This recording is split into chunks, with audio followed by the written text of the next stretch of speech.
report news that nobody has the balls to report. Why am I the only one breaking stories like this? You can call me Uncle Turtleboy, Clarence, Aidan. I don't care what you call me. Did you not say that you were gonna take my baby out of revenge and make him a transgender baby? I think they don't like the things that I'm saying and they want me to stop saying them, but I'm not. I'm never gonna stop. Now, these are the kind of stories, guys, that must be told. I'm just a guy who's breaking stories and reporting news from my basement.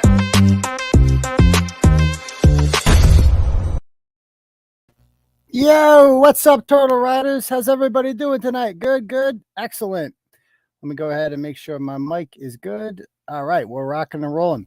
Welcome to the live show, ladies and gentlemen. I am your host, Uncle Turtleboy. I've gone ahead and shared this stream to the various social media pages that we run. I'd ask you to do the same. Give those pages a like if you haven't already. Comment on them. Interact with them as much as possible. It really helps it grow the brand, if you will. On Facebook, you can find me. My personal account is Clarence Woods Emerson. You can follow that. You can follow the Turtleboy Sports page. You can follow the Uncle Turtleboy page. You can follow any of those pages. On Twitter, you can follow me at Dr. Turtleboy. That's DOCTOR Turtleboy. Because if Jill Biden is a doctor, then so am I. You can also follow me on my other account at Turtleboy Phone. Those all work as well. And we're on the gram at I'm going to fuck this up. Turtleboy_daily_news. Did I get that right? I hope so. That's right. Excellent. Thank you, Deb. How you doing, Deb? I'm good. How are you?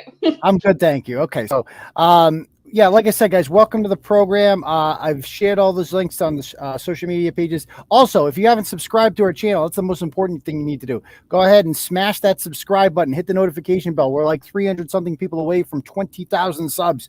Pretty cool.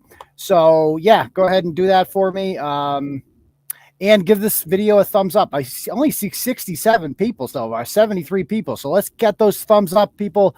We're only doing this every Tuesday and Saturday night now. Thursday nights, we do the Turtle Club show. So you can sign up for that, by the way, below in the link. It's a members only thing. So you can join that. You support what we do. You support free speech. You get ad free. You get a free t-shirt. You just have to let me know which one you want and I'll mail it to you. Yeah. So okie dokie. Am I forgetting anything else here? Oh, we're banned from using, obviously, the monetization aspect of YouTube. So there's no turtle chat. You used to be able to donate money. There used to be a $sign. You could donate money. And then you would, like, your comment would appear in a color and it'd be like bigger. So it was like cool. You felt special. But they took that away from us as a result of being demonetized. So now we had to go ahead and build our own platform called Turtle Chat. So if you like what we do, again, this show is always free. Okay. Let's be clear about that. But if you like what we're doing and you feel like, supporting the cause, supporting free speech, you're going to see tonight why this is exactly so important. But if you do feel like doing that, feel free to donate that way. There's a link at the top called Turtle Chat. If you click on that, you can donate any amount of money that you want. And then you get to write a little message. And if you, whatever message you post on there or send, I will get a notification about it by my email and I will show you. Boom. So like the last person was Junior, donated $25 and said, fuck Joe Biden. Let's go, Brandon. Where is your transgender baby? So that's that. Okay. All right, Deb. I think we're about ready to get started. Let's start with so here's what we're going to cover tonight. We're going to talk about the Monica Cannon Grant thing. We're going to talk about briefly the that Pat Kiernan story from the other day. And then I'm going to talk about this. So I'm being sued. I've been being sued for quite some time. Everybody tries to sue me. I've never lost in court in any of these lawsuits, should be noted. However, this gentleman who has been suing me for several years right now and has been delayed because of COVID, he's kind of the only one that I've never talked about. If you're keeping track at home, Deb, can you name all the lawsuits that I've beaten in court or that have gone? How many can you name? Jeez, how many can you in the comments name? I don't even know. Like offhand, like what? You're like 11-0, right? Well, let's start. Who remembers my first deformation lawsuit win? Does anybody? It was back in 2016. Who can remember that? Let's see. Only old school Turtle Riders remember this one. Who can remember that one?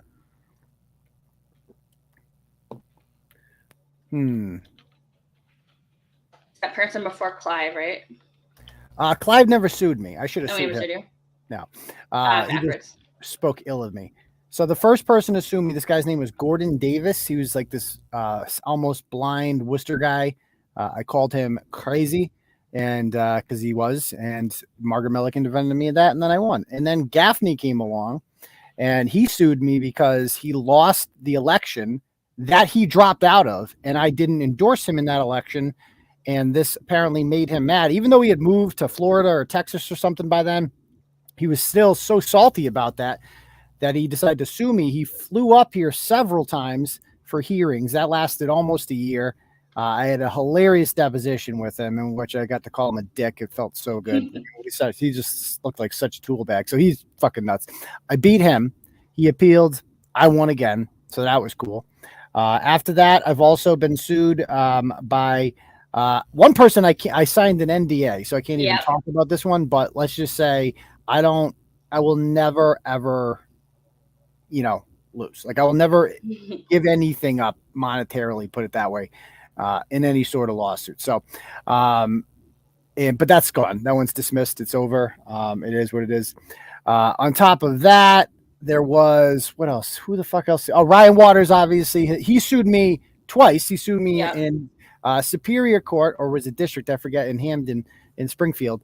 And then he sued me again in federal court with Facebook, and I beat him the one in Springfield, and then he appealed, and we just never bothered. And one of the 4 things he sued me for was not overturned, but like he gets to start over basically from scratch with that. So dealing with that. And then the federal lawsuit, Swift, right? Too. The Failure Swift one. That was another good one. The all caps lawsuit. That was the all caps lawsuit. Yeah. She sued me in Rhode Island, and the ACLU defended me on that one and helped me get that one dismissed. Was there? The dog guy, and I forgot the dog one. That's still going on. Jamie Genero, he's still suing me. And then let's not forget. Do you guys remember the name Mark Aldana? I mean, this is like the most insignificant people freaking sue me. Mark Aldana was some guy that Feisty blogged about in 2017 because he was responsible for a home invasion on the Worcester Holden line. He lives in my fucking town.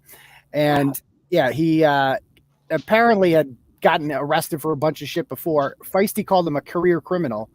He said he's not a career criminal, even though he's been arrested so many times. So he sued me like 2.5 years. He actually got sentenced to jail for the home invasion, got out and sued me. Feisty's long gone. I mean, half these blogs I didn't write. I didn't write the yoga one. I didn't write the Mark Aldana one. I didn't write the Jamie Genero one. I didn't write these blogs. I'm getting sued for them. So, you were just because of the business, right? When you were the business, you had to take it off. Right. So, like, people are saying, and by the way, there is an update on this. According to Suzanne, the Failure Swift left Metro. So they're all very shocked about that. So they've lost everything basically on that field lawsuit. Ashley St. Angelo never sued me. Actually, Ashley St. Angelo just tried to get a restraining order against me and the mother of my children, by the way, for nothing. They just blamed her for writing the blogs. It was complete bullshit. So that was the one where we raised like $15,000 with the GoFundMe for Mark Randazza to represent me in that. Because let me tell you, Mark is very, guess how much Mark charges an hour normally for clients? $1,000. Very $900 an hour. That's his, and so he's very expensive. And so I could never afford to hire somebody like Mark for whatever. So basically, he's going to put in way more than 15 hours. Oh, totally. So basically he was doing me a favor. Like he's like, whatever you can raise, you can raise. And we raised $15,000 with the GoFundMe. And then that got taken down because we got reported. And then we started a trust fund in his name that couldn't be reported. We raised, I think $11,000 or $12,000 with that. I mean, it all went to him, so it didn't matter. Yeah. But yeah, like the whole thing was just like, so one fucking lawsuit after another. And so in 2020, guys, I dissolved the company completely. So I'm like, because in Massachusetts, how this works, right? In Massachusetts, how this works, if you own an LLC like I did, right? LLCs are a necessary thing. Sometimes there can be a good thing because they protect you in case a judgment is against you. So if I get sued for something and, I'm liable, then I can just bankrupt the company. I don't have to pay out of pocket for that. So that's a good thing. So it protects you personally. That's what a company essentially does. But the downside to this is that in Massachusetts, if you have an LLC, you have to hire an attorney. And attorneys, that's where they get you. And when you win, like for instance, like the Gaffney lawsuit, Margaret Milliken did that for free. That was her freebie. Okay. And the Gordon Davis one. It was just too much for her. She can't do it anymore. I thank her. She did great work on that, but she did it all for free. So then I started hiring lawyers. The one I can't talk about, the NDA one, I paid $25,000 for that one. Like that was insane. And we didn't even go we didn't even go that far with that one, just for fucking paperwork and discovery and all this bullshit. Another one, like the Ryan Waters one, luckily Kevin gives me a really good rate out in Westfield, and he hooks it up. But he doesn't take me to the cleaners or anything like that. But that one's cost me a decent amount of money, obviously, and you don't get it back when you beat Ryan Waters in court. He doesn't owe you anything. And so there's nothing to lose for these pro se losers. Like all these people who sue me, none of them have attorneys. So it's all free for them. And they're all morons. And I'm like, this isn't fucking brain surgery. Now in court, believe it or not, guys, in court, the judge, if you are pro se, which means you don't have an attorney, they're going to be really lenient with you. They're going to basically give you chances that other people won't. If you file things the wrong way, if you don't have things in order, they're going to be really patient with you because they understand you're just some dude and you don't really know the law. And they're less likely to just dismiss you. Like if you have a lawyer, he better make a good case for you or else they're going to dismiss it. If you're pro se, like ask any attorney, they hate dealing with pro ses. Pro ses are the biggest pain in the ass. But I only get sued by pro ses. So in April of 2020, I dissolved the company completely. I got rid of the company because I'm like, all this is doing is just costing me all this money. And if the only reason these assholes are suing me is because they know it's going to cost me money to fight these things. So I'm just going to dissolve the LLC. I'm getting sued all the time. I dissolved the LLC. Guess how many times I've been sued, Deb, since then? Since dissolving the LLC, guess how many times? 2? 1? 0. 1? Really? I've never been sued since I dissolved it. Oh, yeah, it's all been restraining order and shit. Yeah, right? It's all been restrained. I mean, now, if we're going to count the restraining orders people have tried to take out of me, I don't even know where to start with this one. Who's tried and failed? You name them. K. Peter, Legion Duso, obviously, both of them. Who else has tried to fail? Jeffrey, Ryan Waters, Hadassah. Hadassah and Ryan have both tried to file criminal complaints against me too that went nowhere. So I'm constantly, I can't even keep track of all the people that have tried to get these freaking orders on me. It's insane. So anyway, I'm not going anywhere though. I'm going to keep fighting because this is what I do. I believe in free speech and I'm certainly not going to back down to any of this shit, but getting rid of that, Janetti, of course. Did I say Janetti? Of course. How can I forget against? Right. Yeah. And so the thing about it is like Ryan, people are asking, well, the LLC's dissolved. So how are they still, why do you need an attorney?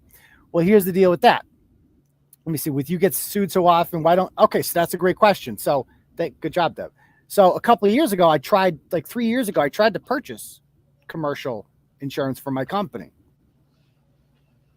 Nobody's going to sell insurance to me. Nobody's going to sell.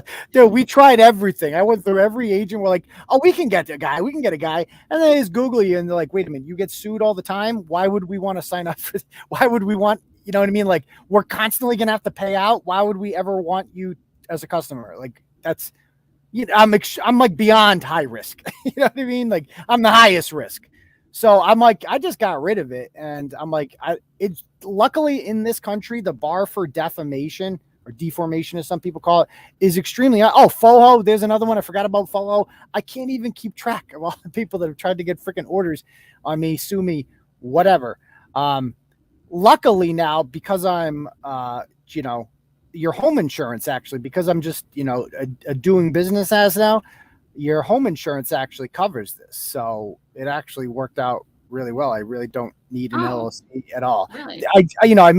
I can't write as much off in taxes. That's the downside to not having an LLC. But for the most part, it has eliminated my risk. So I'm really psyched about that. So people have been asking me about that. So tonight I'm going to get into, after I talk about Monica, one lawsuit by a guy named, I guarantee none of you have heard of this guy before. Does anybody recognize the name Anthony Branch? Does that ring a name? Does anybody remember a blog being written about him? Because I don't even. It was written in August of 2016, August 23rd, allegedly. And then in this state, you have 3 years to file a defamation lawsuit. Okay. Guess what date, Deb, he filed the defamation lawsuit against me on? 2 years and 355 days. Well, it was actually the 3 years exactly. It was August 23rd, exactly on that day. On the exact day. So he knows what he's doing. We're going to get into Anthony Branch tonight. He's the only one that I haven't really talked about you guys with it, because I wasn't really worried about him at first, and I'm still not worried about him, but he just won't go away. So we need to talk about that tonight. But let's start first with our victory lap with Monica Cannon Grant. Can we bring that blog up? You want the first blog, or do you want the one from today? The one from today, please. Okay. And by the way, guys, thank you. Also, if you guys don't have, I have Cash App too. If you guys like that way, my Cash App is $ Uncle Turtleboy. You can send a message with that if you like what we do, and I will read it off when I get it on my phone. Okie dokie. So this blog I did today, let's scroll down a little. I was so happy with this one. So Monica the other day started putting things out, like telling people like, hey, I'm coming. The Boston Globe is going to write an article about me. Can you please contact them? Can we just go to like halfway through that video and just play parts? Halfway through the video? Okay. Yeah. Because I think we played like the first half the other day. I mean, this is black, regardless of how many. Yeah, we did for a while, probably like right here. And run the fuck up on them. When you pick the right one today, I'm gonna sit here for a good. Let me say this: anything that happens in City Hall, I get notified by City Hall. What that means is that there's motherfuckers working in City Hall that gives me the alley-oop. They call me from inside of meetings. They call me from inside of City Hall. They call me and hit me up and give me the drop on shit. How is it that the bitch that's in the bed on maternity leave knows everything that's happening in City Hall? So maybe y'all need to check y'all circles, but I digress. So first, let me say, busting all through the place, I'ma do a drill head to the cape. If you mention me, raise a murder rate. Wet mop and red tape. Don't beef with me, cause you leatherweight. Y'all heard of me, that's fucking facts. From busting bitches, maybe bust a chop. If you ain't triple G's, you can take a lot. If you fully nigga, don't kill me tap. Bitch. Gang. Bitch. Gang. in your skin. And this is the shit that I'm talking about. I'm not anti anybody that has a city job. I'm anti-coonery. There is a situation in this city of house Negroes and field Negroes that nobody wants to talk about, right? And what happens is the house Negroes will always cape for the oppressor. It'll always be, Oz Master can't do it by herself. Oz Master really cares about us. Oz Master's gonna make sure we are all right. While the rest of everybody else is fucking scraping and picking cotton and losing their fucking life and got these whips across their back. Violence in Boston. This is a interesting representation here, huh? We're being threatened because of peaceful protesting.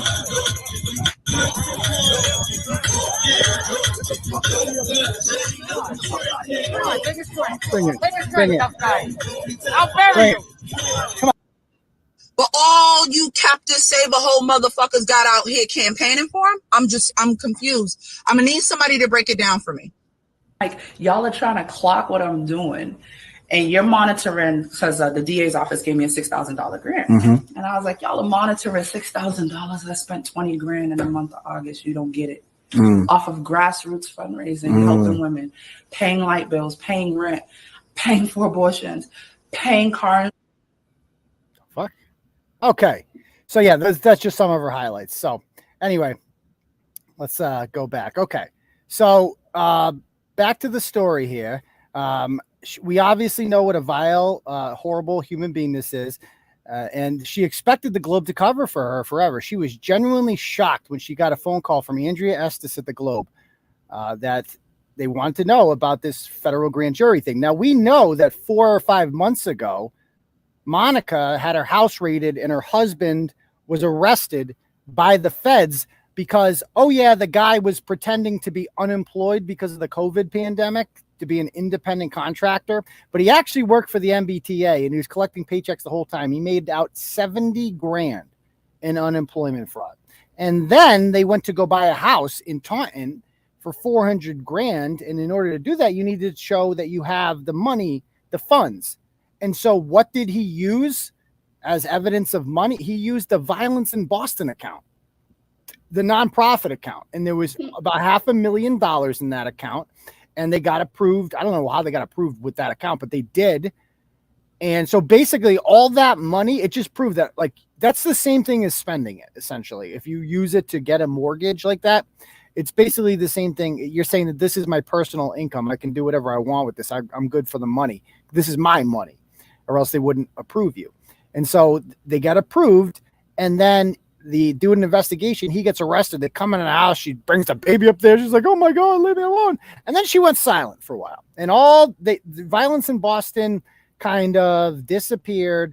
They talked about restructuring on their page. They didn't post for a while. They canceled their turkey giveaway bullshit or whatever the fuck they do. And nothing seemed right about this whole thing. She got too quiet. And the whole time we were wondering was, when is she going down?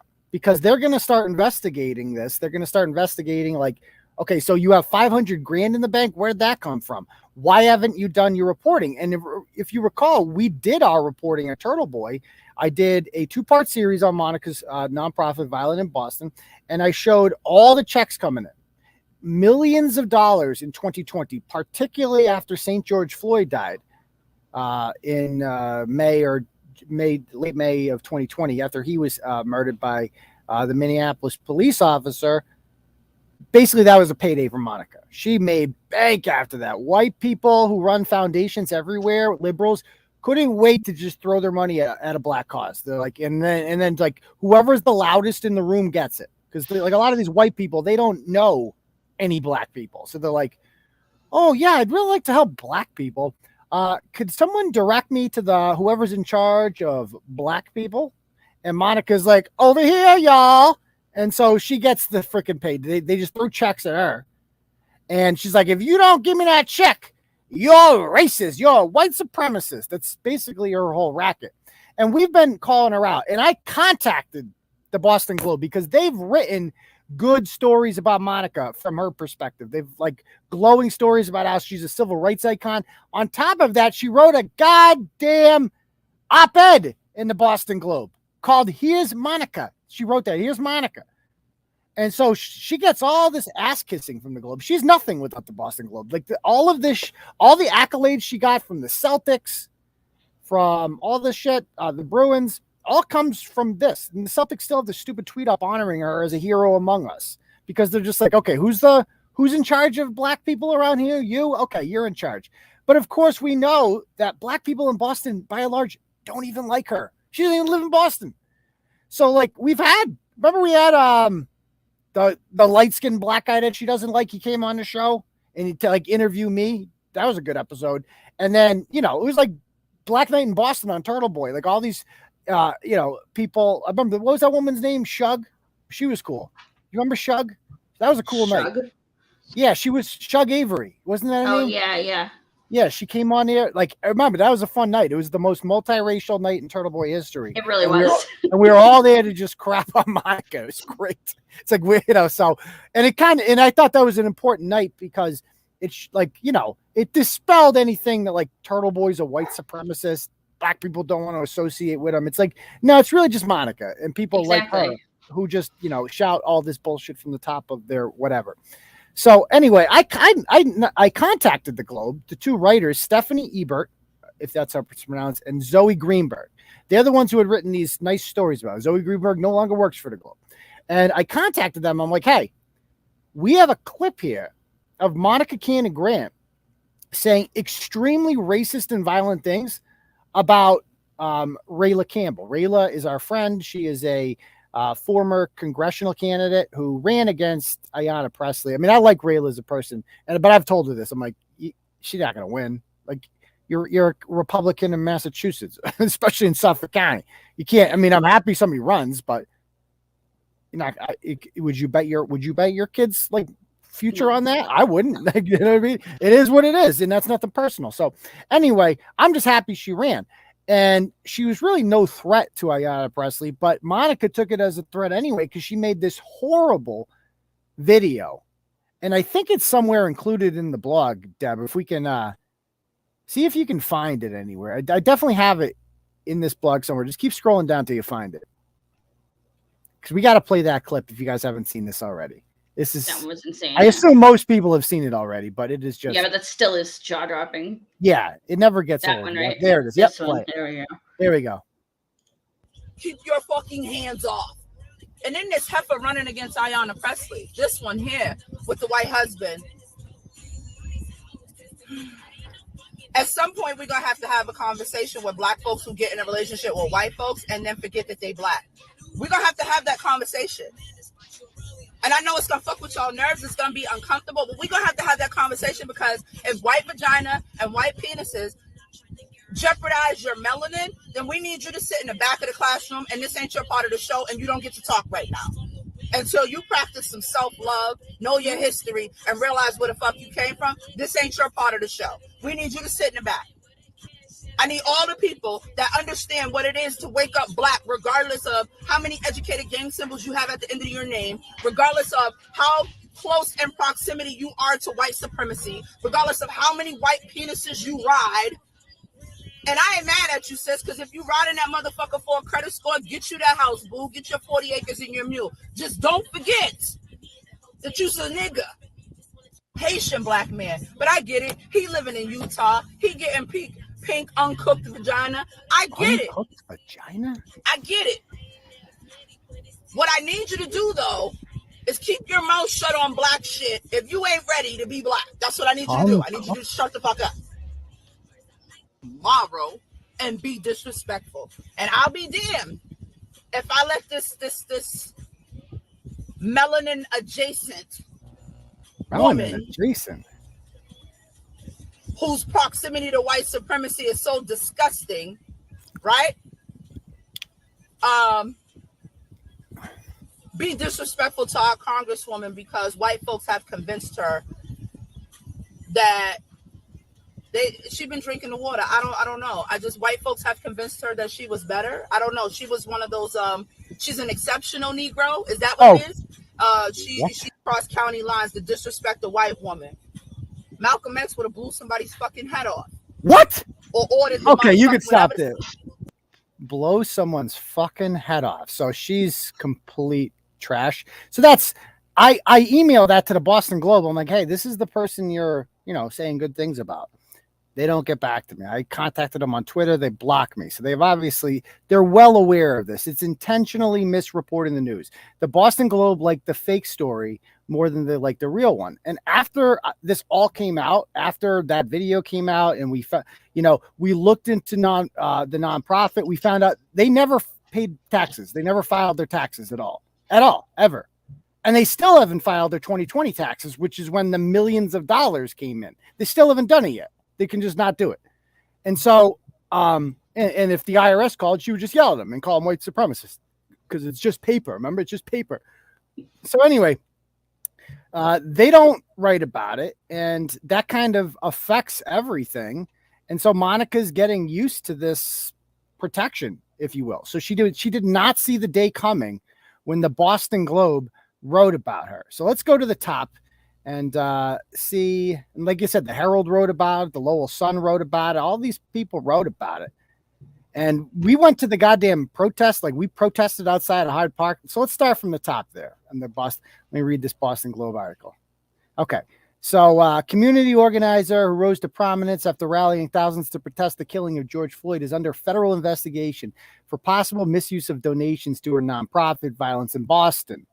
Okay. So we knew she was, arrested, but I'd never seen it actually in writing that Violence in Boston is also under investigation. And that makes me so fucking happy because I guarantee there is just, I mean, there's been a long time coming.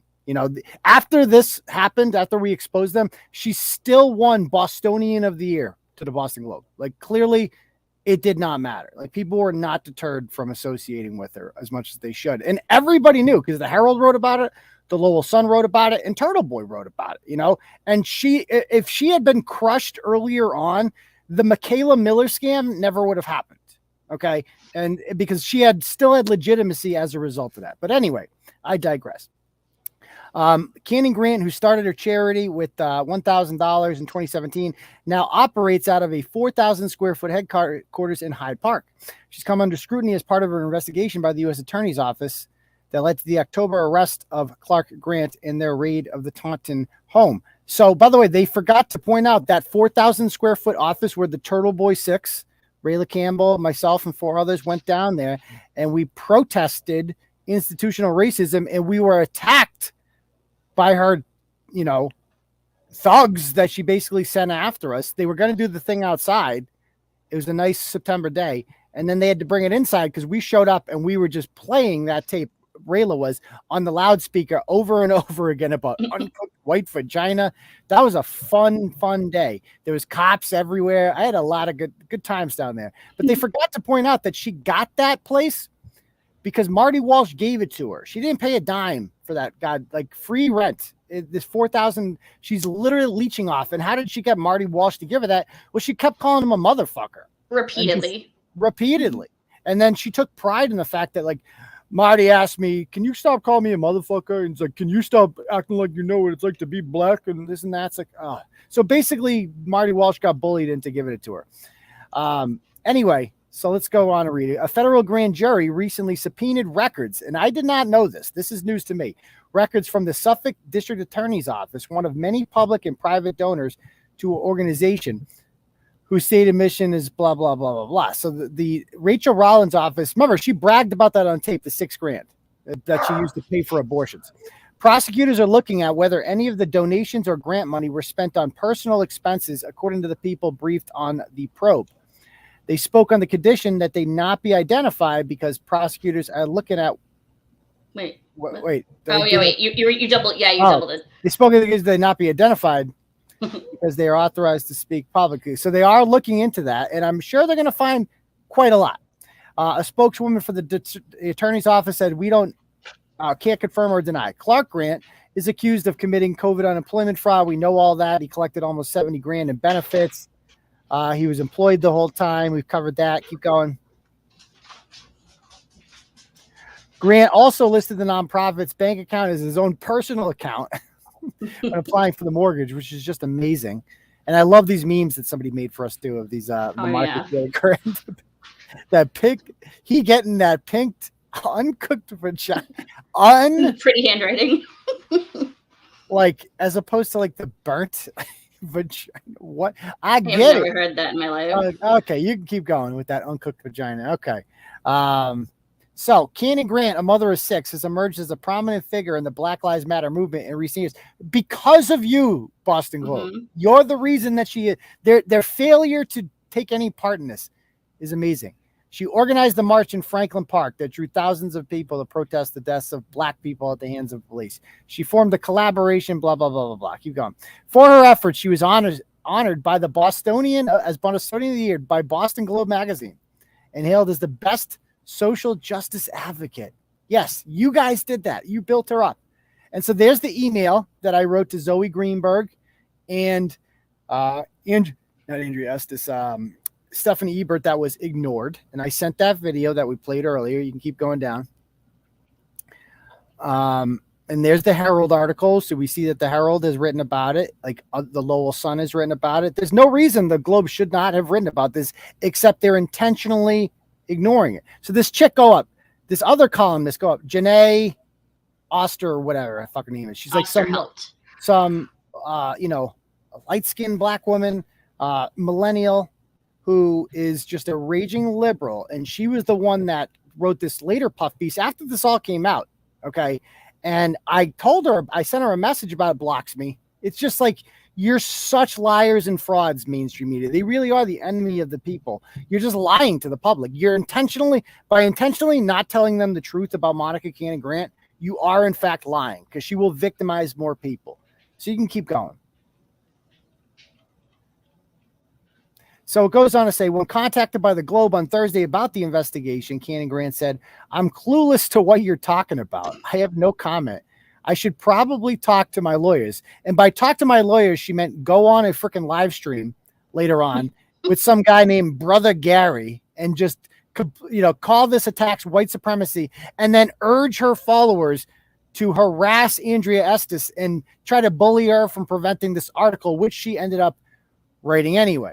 She alleged that she is targeted by the government, white supremacists, and a small group of black people who are jealous of her success. I love how Andrea included that in her story because that makes Monica look so bad. You know, this whole, everybody's who doesn't like me is a white supremacist. Like, she's on there bragging about how she went to, she literally bragged about being a multi-million-dollar organization. More money, more problems. Nobody paid me any mind, but after she received awards and accolades, some people felt she didn't deserve them, and she became a target. She said, "Oh yeah, it's all everyone else's fault."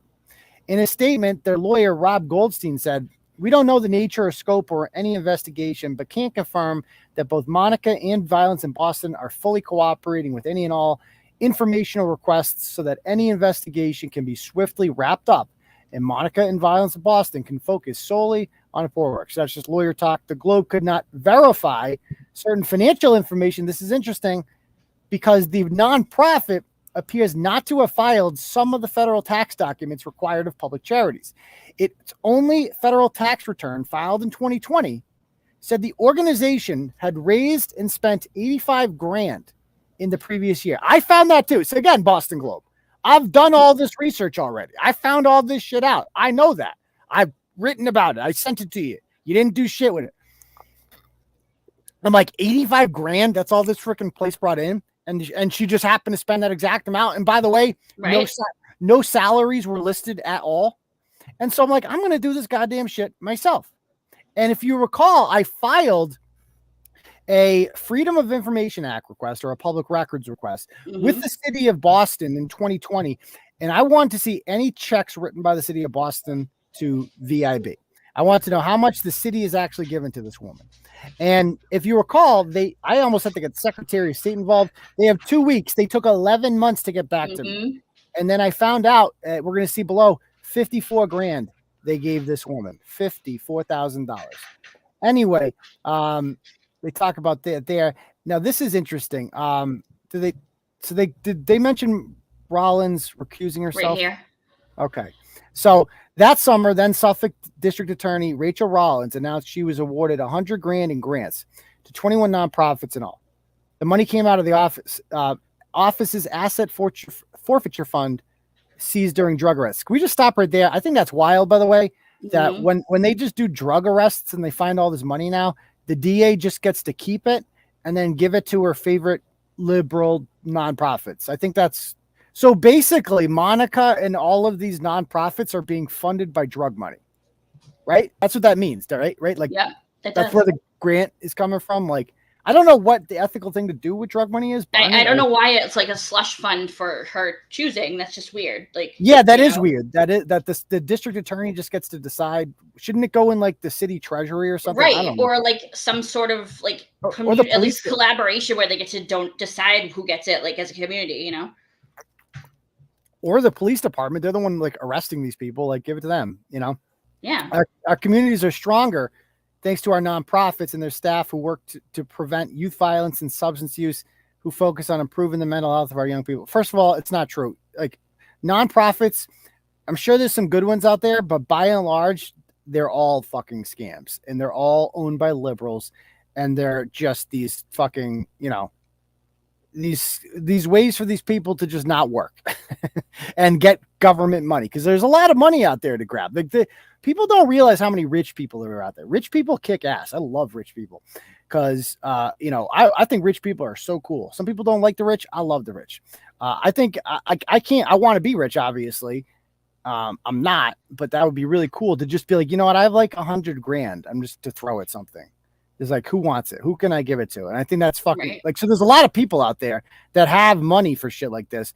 And they're just like looking for something to donate to. And that's where nonprofits come in. That's where they make their money off of rich people. So the federal investigation into Canning Grant, who became U.S. attorney, was the Suffolk district attorney. It began while Rollins. Okay, who became. So here's the problem, right? So Rollins, when this began, the United States attorney was, I believe, Andrew Lelling, who was left over from the Trump administration. And obviously Joe Biden gets to appoint the new U.S. attorney for Massachusetts, and he picked this idiot, Rachael Rollins.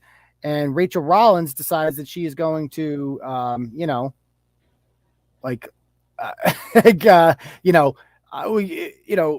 would she go after Monica is what people are wondering, because she did disavow Monica to her credit, but only because it was politically, she realized this woman is political garbage. Like she's no use to me.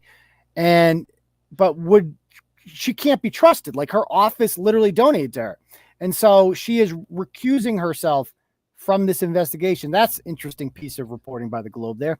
In a statement, the office of Suffolk DA Kevin Hayden said, "We are aware and we are cooperating fully. We have all suspended all external expenditures from the asset forfeiture fund pending an internal review of procedures and controls." That's interesting. So they're basically saying, Rollins fucked this all up. We're not just giving out money anymore. So under the Department of Justice rules, Rollins would probably be recused from the investigation. Others who provided grants to violence in Boston include the city of Boston, which awarded $54,000 in grants, and the Cummings Foundation, which donated $100,000 over 3 years. And I looked up the Cummings Foundation and I found this chick down here. Then there she is, Joyce, whatever the fuck her name is. Viriotes. Like whatever the fuck the Cummings Foundation is. This woman runs it. You know she's wealthy. You know she lives in the suburbs. You know she was looking for a black person to just feel better. She's a reparations person, totally. Right. She's totally like a done for Dee kind of chick. I was just gonna say that. Done, so she's down for the cause, gives it to him, and she's a victim though, technically, because Monica wasn't actually using that for the community. She was using it to enrich herself, which we all knew, which was the most obvious thing in the whole goddamn world. Okay. And like Teresa says, every town now and city has some sort of diversity, equity, and inclusion person making $140,000 a year. They don't do anything. They do nothing. They don't fix anything. These people. It's called the racism industrial complex. And I've been writing about it since the beginning of time. So you can go down. Basically. All right.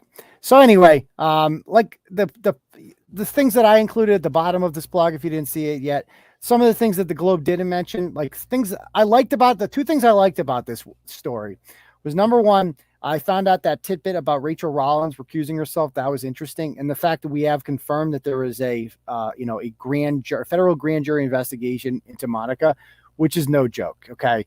If she did this, if they can show that she spent like $200,000 on herself, which I'm pretty sure they're going to find, she's going to jail. And if that happens, guys, we are going to have an actual Turtleboy event. We're going to have an event like a Monica goes to jail party. Okay. We're going to find a bar to host it. It's going to be a great fucking time. We're going to all celebrate Monica Canning Grant going to prison, and it's going to be awesome. And the Celtics, by the way, still have up their tweet honoring her. So they didn't mention the things I didn't like. They didn't mention the fact that the Celtics and the Bruins kind of pimped this woman up, that she is, brought in millions of dollars from places like the Phantom Gourmet, who she shook down after they got in some trouble in 2020. Keep on going. They didn't mention anything to do with the Michaela Miller thing. Nothing to do about how she raised. Of course. Yeah, you noticed they omitted that conveniently. That was a big thing. The Michaela Miller thing, that, and keep on going. Let's see what else. So the Michaela Miller thing, there it is. So, like I said, this whole thing, remember she lied about that poor girl in Hopkinton who killed herself. And she said, 5 white teenagers who she doxed. She named them all. and said that they lynched her, and that turned out to be untrue. And they raised $60,000 for the go scroll down the investigation. Right, violence in Boston has completed. There's in the process of Michaela Miller receiving an independent autopsy. She is on her way. So she claimed, and play this tape. She actually says it. This is wild.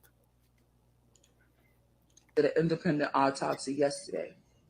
I got on the phone with Tito Jackson in the funeral home. We paid to transport Michaela to an independent autopsy yesterday. What? Where? And speaking with this doctor. Who's the doctor? Do y'all realize that the autopsy that we paid for took 2 to 3 hours? I don't. Who did it? Where was it? Someone's garage. Yeah. 2 to 3 hours. Beep. In fact, this particular doctor stated. I'd also like to remind you that Michaela Miller was cremated a couple days after she died. So it's hard to do an independent autopsy on ashes. So there's that. So this is all obviously a lie. And Ben Crump was involved too. They brought in the big guns. He's shaking down police departments, whenever there's a police killing of a black guy. But he came out to Hopkins for this. And I think he realized after a while, oh shit, there's no money here. So he skipped town. So play the rest. The funeral home does not have to leave. They can actually stay because we had to send Michaela out of state to have it done. Ooh, because it only takes 2 to 3 hours, and we don't want them to have to go back and forth, being that we are out of state. So have them stick around. Oh. Because it only takes 2 to 3 hours. Oh, when she talks like that. Ooh, very serious. So she's serious. It was just all a fucking lie. There was no autopsy. There was nothing. She just made it all up. She enriched herself. They raised almost $60,000 with the GoFundMe for her and her deadbeat abusive mother, by the way, who kicked the shit out of her. Keep on going. Dog, shut up. Shall we play that video or no? Yeah, let's play it real quick. Get ready to take legal action. And then like Monica. Oh no, actually, he's been so we don't need that one. No, okay. This is one where she goes off on the light-skinned black guy. She hates. Yeah, She hates black people who turn against her more than me, who she just calls a white supremacist. Keep on going. She complains about all these people here. Everybody hates me. She posted pictures of guns. We showed the rap video before with their son, Naraya, whatever the fuck his name is. This is a violence prevention nonprofit that she runs to. And there's her lovely son who works for her, gets paid for her. Keep on going down. And this was great. Can we play this Rayla one where, and that's another thing the Globe never mentioned, was the fact that Monica Cannon Grant was associated with some very prominent politicians. You name it. Elizabeth Warren, not Ed Markey. She didn't like Ed Markey. She liked Joe Kennedy, who was running for the United States Senate. Obviously Ayanna Pressley, Rachael Rollins, city councilors, Julia Mejia and Andrea Campbell, both proudly associated with her. And after all this came out, Joe Kennedy's team still associated with her because Joe Kennedy needed some black people to hold against Ed Markey, to be like, Ed Markey's a racist. What? Come on. And so this is what happens. So remember, Rachael Rollins told Rayla to go down here and harass Monica at this event because Rachael Rollins supported Ed Markey. So she was basically using Rayla, which is fucking hilarious because Rayla still turned on her anyway. So play this. Guess where I'm at? Guess who is standing there? Or comfortable, but when it's necessary and when it's right. Because Our just 2 days favorite racist bigot. he stood with me in Frankfurt as the only federal official who stood Is he going to denounce her to demand comments? justice for Yuri Stam. Let's find out. He knows the work doesn't Monica end. Cannon Grant, where are you, Turtleboy? All right, I'm right here. It ends when justice is served. There she That's is. the righteous act With we need from our senator. Kennedy. That's the righteous passion that was delivered by one another. She starts going right around now, I think. Hold on. She fast forwarded on her end too. I think she freaks out some point here. Right around now? Oh, when Kennedy gets up there, that's when she does it. Hey, Joe, you gonna denounce the bigot behind you? Oh, I dropped something. I'm melanin adjacent, apparently, according to her. You gonna say something about that? Rayla Campbell for Congress.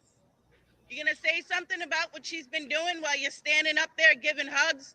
Was she on a 40-minute racial tirade about my family, about me being married to a white man, talking about how people should shoot me in the head. Harriet You need to Tubman stop would have it. Shut shot the me. fuck up. She called me a nigger. Uh-oh. A nigger. All right? And you're standing there celebrating her.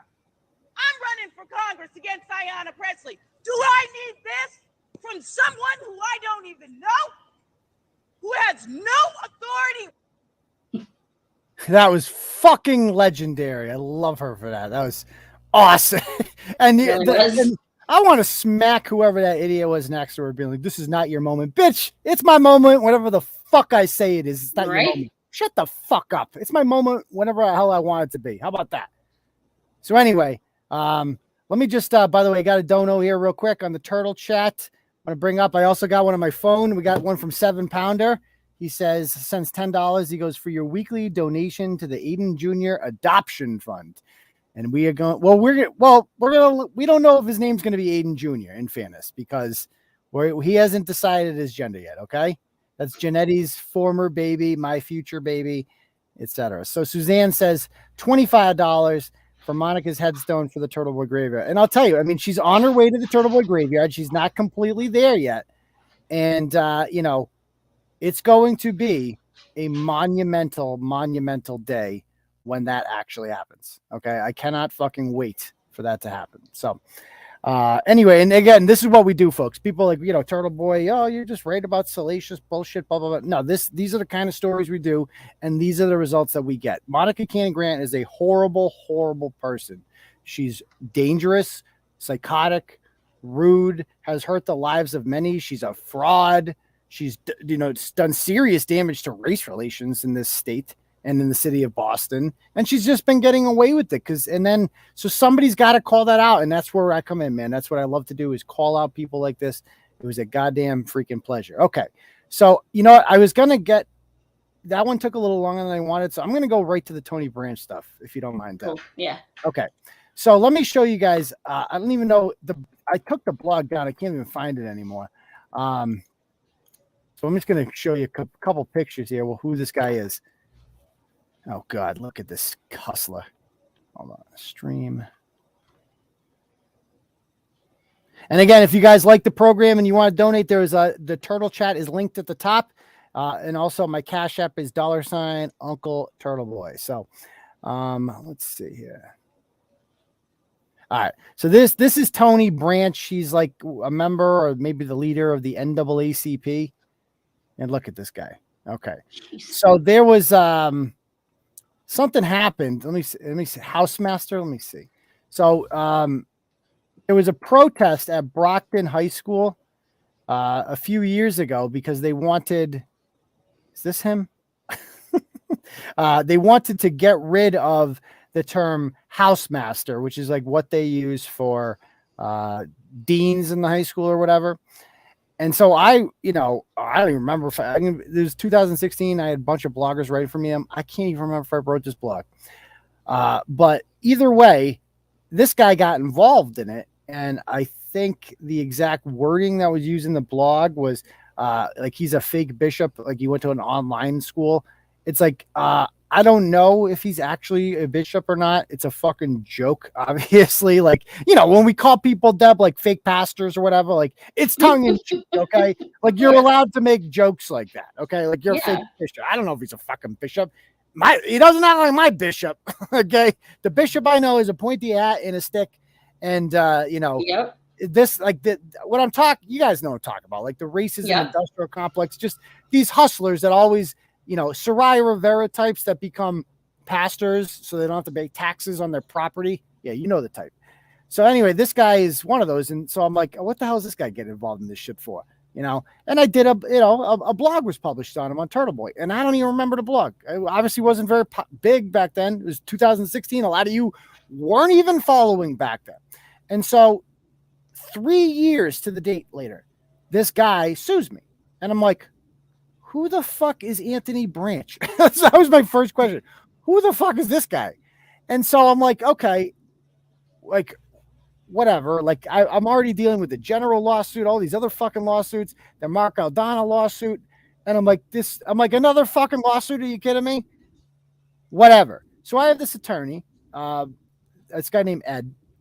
And, Ed's a nice guy. But he's like, just give me $500. I'll file motions to dismiss on Branch and Aldana. Okay. And so he files one on both of them, and 3 of the 4 get dismissed with Aldana, but with the Branch one, it doesn't get dismissed. Basically we tried a bunch of different maneuvers. Like, most cases it's hard to get a motion to dismiss, how this works.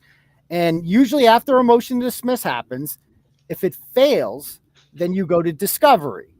And discovery is a lengthy process where both sides show their evidence that they will be presenting at trial. And that takes a long time because you have to ask for discovery from the other side. And so because he's suing, what does he have to show me? So he claims that he lost all of this business because of me. And in his complaint, he specifically says that he lost, wedding gigs. He does a lot of weddings.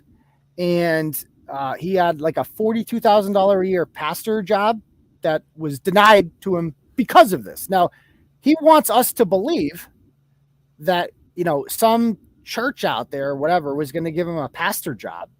And then they're like, oh, I was going to give you this job. But then I read this article on Turtleboy, and he called you a fake bishop. So we don't know if your credentials are real. Like, what? That's fucking obviously ridiculous. So in order to win a defamation suit, you have to be able to prove, if you are a public figure like he is, you have to prove that what you said was untrue, that you knew it was untrue, that you did so with malice, with the intention to hurt him, and that you have provable damages. Winning a defamation lawsuit in this country is almost impossible. Almost no defamation lawsuits win. Even the strongest cases sometimes don't pass the bar. And that's a good thing, right? Because of our, we don't want to live in a country where anybody, like, free speech is quelled by that. People shouldn't be afraid to talk, and, defamation specifically protects against, humor, against, there's a million defenses for defamation. And so that's why I'm not even worried about like losing a lawsuit or whatever like that. It's just a matter of how much money are you going to have to pay. Right. And so, Ed files this motion to dismiss, and it doesn't work out. Then Ed gets offered a new job, and he's like, I don't have time for this anymore. So you're gonna have to find a new attorney. And after discovery, you can file for something called summary judgment. Summary judgment is what I did with Gordon Davis. It's what I did with Gaffney. It's basically another motion to dismiss, and it comes after discovery. And there it's a lot easier to prevail. We had a motion for summary judgment with Failure Swift. Okay. And I've gotten a whole bunch of lawsuits thrown out with summary judgment. And again, getting there is the expensive part. And so we missed, because my lawyer basically left and then didn't get the file to my new lawyer, we missed the freaking deadline for summary judgment. So we would be going to trial with this one. Okay. And I've never been to a trial. I'm not worried about losing at all because he's got. No, it's just going to be expensive and like time. Right. Yeah. And this guy is a shakedown artist. So he offered Ed, my old attorney there, he goes, how about we do this? Your client, like, he's a real smooth talker. How about we do this with your client? Give me $600. That's one wedding. Give me $600. We'll call it even. So he's suing me. He's saying he lost like 70 grand and all this shit. And by the way, he said, this is my favorite part. I used to do 10 weddings a year, but now I only do 3. And in 2020, I didn't do any weddings. Yeah, because of a pandemic. Yeah, it's my fault. COVID happened. This is actually happening. He's suing me because he couldn't get any weddings in 2020. That's great. So obviously, this guy is a shakedown artist. This is just what he does. And he's hoping I'll just give him $600 because guess what? It's free for him. And He got all his fees waived because he's indignant. And so I'm going to show you guys right now, this motherfucker, the number of lawsuits that this guy has filed in this state is absolutely obscene. So I'm going to go over to mass courts right now. And I'm going to show you this.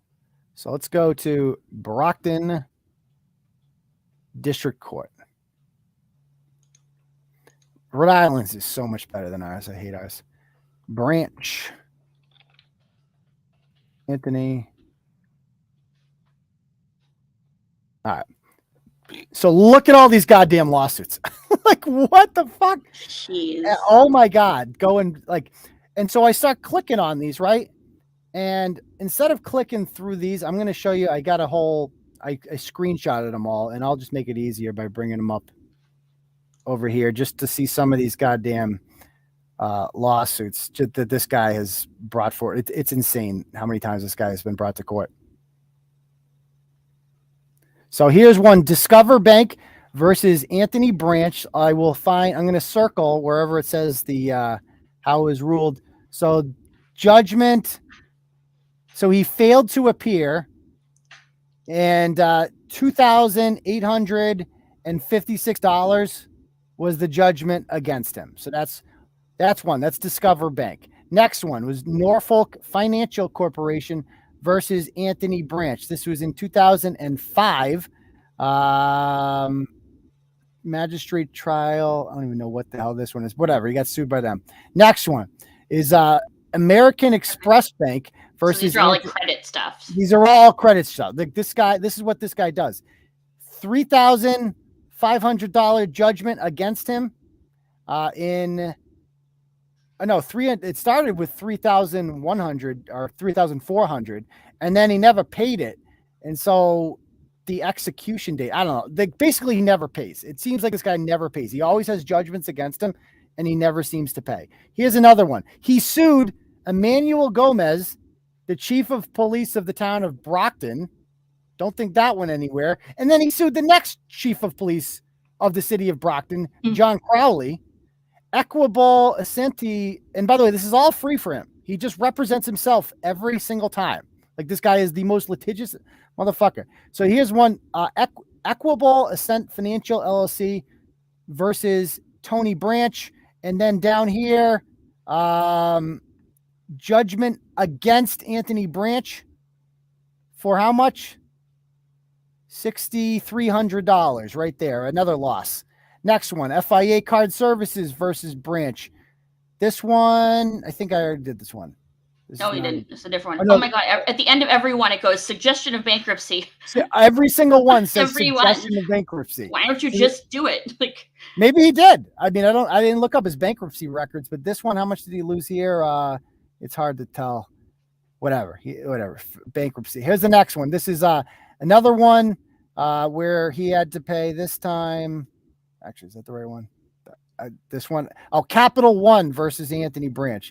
Down here.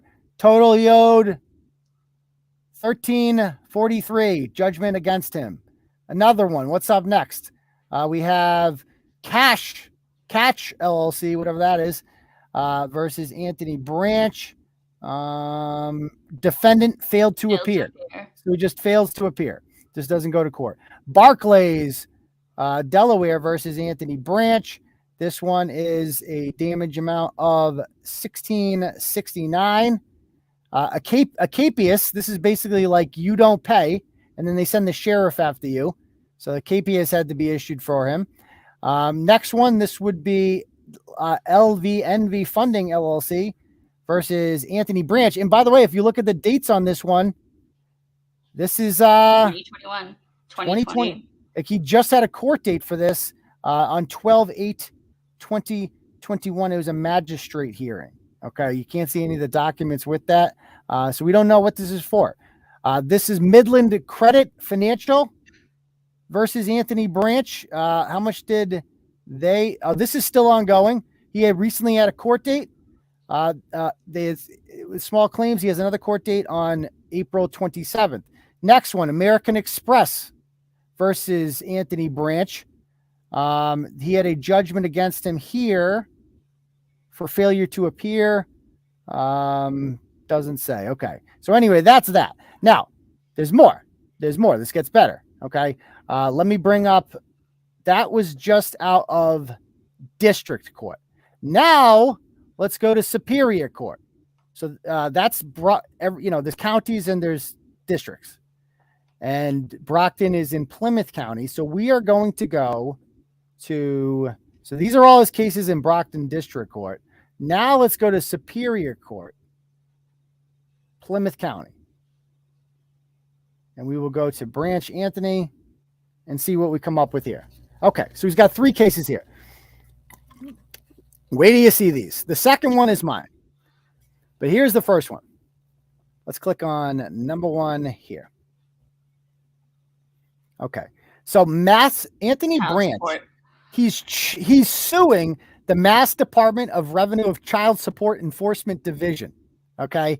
Now we can go down here, and this is the last thing that was on the docket here was a Rule 56 hearing. I don't even know what that is, but you can click on some of the documents. What has happened? The last one, judgment ordered after rescript, judgment affirmed. Where does it say the initial judgment? Parties notified of appeals. Okay, judgment. Here's the judgment. Entered on this date after hearing. Judgment for the Department of Revenue and Child Enforcement Services. So he sued for the place that is collecting child support from him, and he lost. Okay. I'm not sure how much he owed or why he felt like he shouldn't pay child support or what the whole deal was. We can probably see it in his initial complaint here. What's this one? Let's see. We click on these. Let's go over here. Oh, wait till you see this. Wait till you see this. Brother Branch. This is my life, getting sued by assholes like this.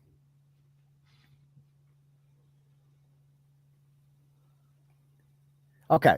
So this is Anthony Branch. Nope, wrong one. Wrong one. Rule 56 is a summary judgment. Here we go. Okay. Is a what? Summary judgment. Oh, summary judgment. Okay. So that's probably, not sure how that went, but he lost. So this is where it says the plaintiff, Anthony Michael Branch. We have this up here. Cool. The plaintiff, Anthony Michael Branch. I know he's doing, man. Okay. Brings this action for declarative injunctive relief, seeking a determination as to the legality of the Department of Revenue's enforcement action suspending his driver's license without affording him any notices or hearings and case reviews in accordance with statutory provisions. So basically, the Mass RMV forwarded the plaintiff a notice of license suspension on December 1st, 2016, suspending his license effective December 11th, 2016. This is after the blog was published about him. However, subsequent to receiving notice, the plaintiff received no notices from them. The plaintiff immediately responded to the notice, informed the Department of Revenue of his not receiving the prior notices, requesting a reinstatement of his driver's license. So he had his driver's license suspended because he didn't pay child support. And then he claims he never got it. And the facts of the case, this court has jurisdiction to make sure the determination as to the party's rights when an actual controversy exists. In addition, Section 2 provides that blah, blah, just leak. I mean, this is all this guy does. This is like, he's like the Black Ryan Waters, okay, out of Brockton. On December 7th, the plaintiff received a notice that he was suspended, blah, blah, blah. The plaintiff left a voicemail. It said like he believed his ex-spouse was receiving preferential treatment from their manager or something. And that's why on December 13th? Go up. It was like up there. Yeah, right there, like number 5. Okay. The plaintiff contacted Child Support Enforcement Unit Regional Manager Williams by telephone twice regarding the notice, leaving voicemail messages and indicated he had no prior notice from the department and that the plaintiff believed his ex-spouse, on information and belief, is now former state employee, was still receiving preferential treatment from their case manager. And we're going to see more about her. There's another lawsuit involving her later on. The plaintiff contacted Child Support Enforcement Manager Kelly Sexton. He explained to her that he received no prior notices. The suspension would interfere with the parenting of his children and job search. Oh, right. And he was unsure how the department. So by the way, this guy doesn't have a fucking license. This guy doesn't have a fucking car. He can't drive a car. But I'm the reason he can't get a job. Yeah, the fact that you don't have a car might also contribute to that, might I say. Maybe you have a car. I apologize. You don't have a fucking license. That might have something to do with it. Yeah, all his other ongoing issues have nothing to do with that, right? Like, right, I'm sure he didn't pay all those credit card people for like 10 years because that $600 that he wants from you. Exactly. Unbelievable. So he was unsure the department was interviewing, knowing his divorce judgment stipulated child support was between he and his ex-spouse and requested a hearing. He refused to recall the driver's license suspension unless the plaintiff, who has been unemployed since October of 2015, submitted a payment in the amount of $2,000. Ms. Sexton then transferred the plaintiff's call to her supervisor to ascertain if he would stop the driver's license suspension. The plaintiff explained his conversation. However, Mr. Williams became defensive with respect to the department's actions and refused to intervene. The plaintiff filed a complaint for modification of child support. The plaintiff received a license payment agreement requiring a payment of $2,030 to reinstate his right to operate a motor vehicle. The plaintiff by letter appealed to the deputy commissioner in charge of the child support division with a blah, blah, blah. I mean, this guy's just a deadbeat. He doesn't have a fucking job. He hasn't worked by his own admission since October. He can't fucking drive because he doesn't pay his child support. He owes creditors thousands of dollars for, things he never shows up for. This guy lives in the fucking courthouse. He's a hustler. And does this sound, and when I say fake bishop, okay? Like when I say fake bishop, does this, like, it's obviously a joke because this isn't, like, my bishop doesn't owe Capital One $6,000. Okay. My bishop doesn't owe fucking child support and isn't suing the Department of Child Support saying, oh, no fair. I can't drive a car because you guys are contacted the RMV. That's not fair. No, these aren't things a bishop does in my world, maybe in his world. Okay. But I called him a fake bishop jokingly as a result of that. Okay. So he goes on to say, the defendant did not conduct any case review in response to his letter. On or about the plaintiff received a final determination of delinquency. However, the plaintiff's driver's license had already been suspended. The defendant suspended the plaintiff's privilege to have a driver's license without conducting the case in accordance with the whatever. The defendant enforcement action suspending the plaintiff's driver license deprives the plaintiff of the freedom to make use of his property or his family's property. It deprives him of the freedom to look for employment. He doesn't even own his own car. Is that what he means? This is literally Ryan Waters, just the black Ryan Waters from Brockton.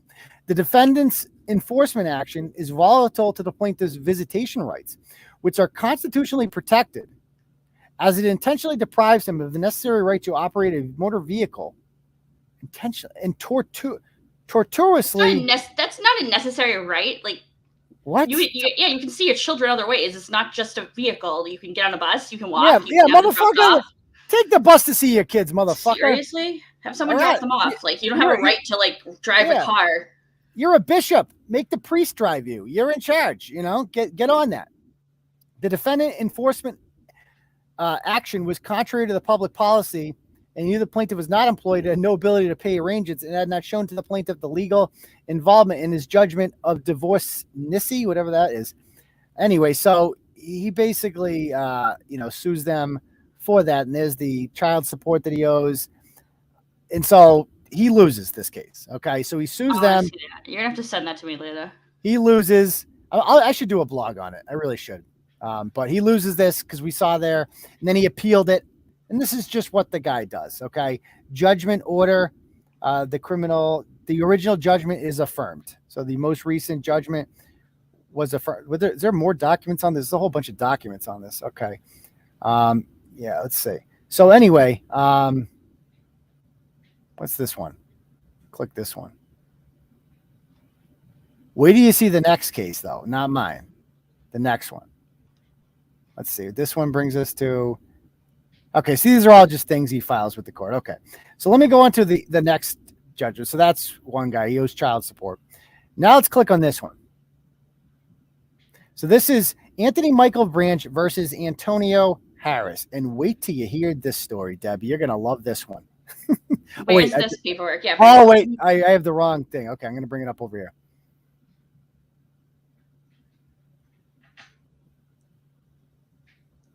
Okay, so this is Anthony Michael Branch versus Antonio Harris.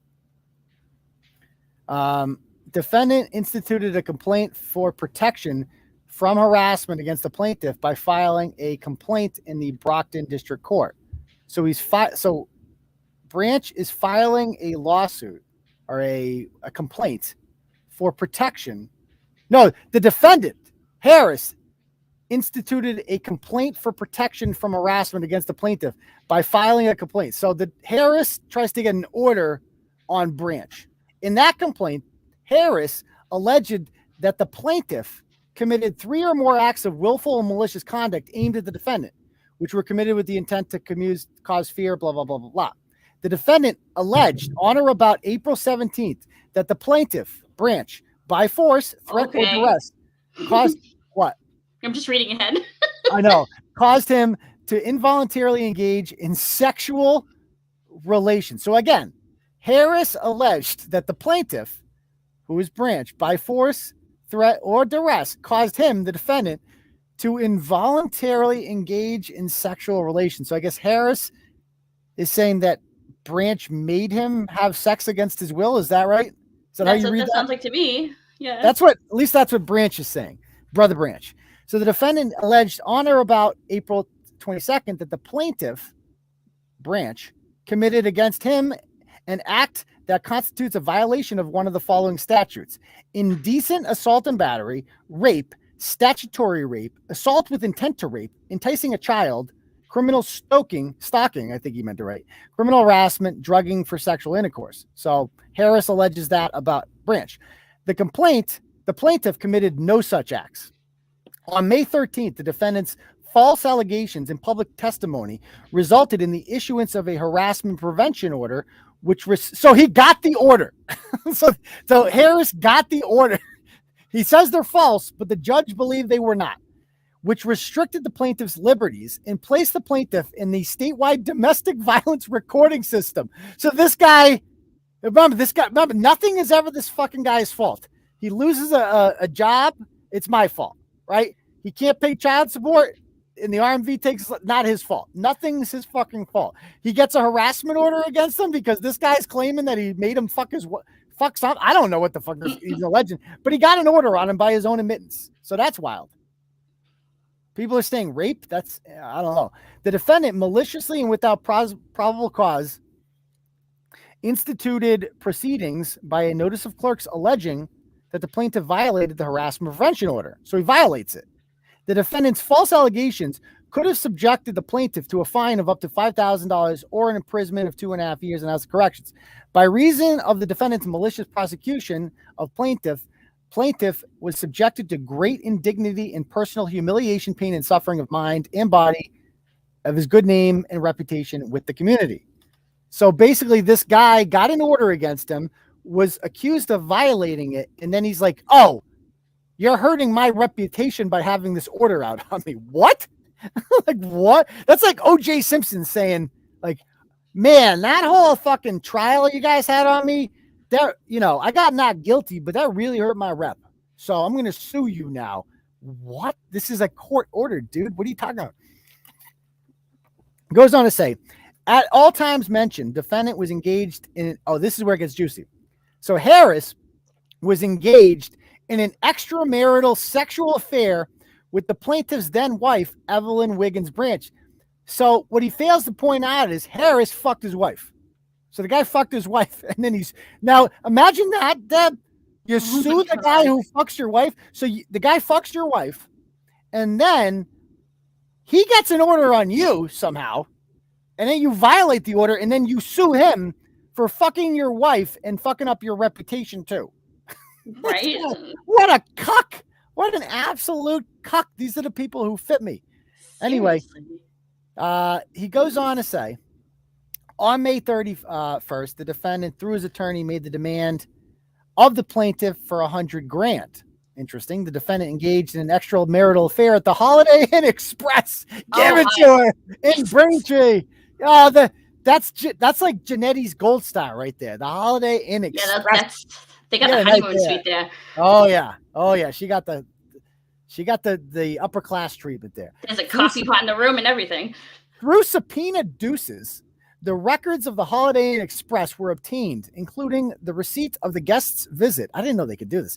The viewing of the security surveillance video, which showed the defendant entering the hotel, checking in under the name Antonio Harris, being assigned to room 306, accepting the credit card size door access key, and later exiting the elevator on the 3rd floor. Through subpoenas, the records of the Holiday Inn Express were obtained, including the viewing of the security surveillance, which showed the plaintiff's now former spouse entering the hotel and later exiting the elevator on the 3rd floor. Yeah, dude, she got fucked hard by my man Antonio Harris, who, by the way, is like, he probably has got a bigger one than you, dude. I'm sorry. I know that's really upsetting to you, but my man Antonio here was giving her the pipe, my guy. So don't be mad at him. Maybe she just, whatever, shit happens. You're going to sue? That's embarrassing.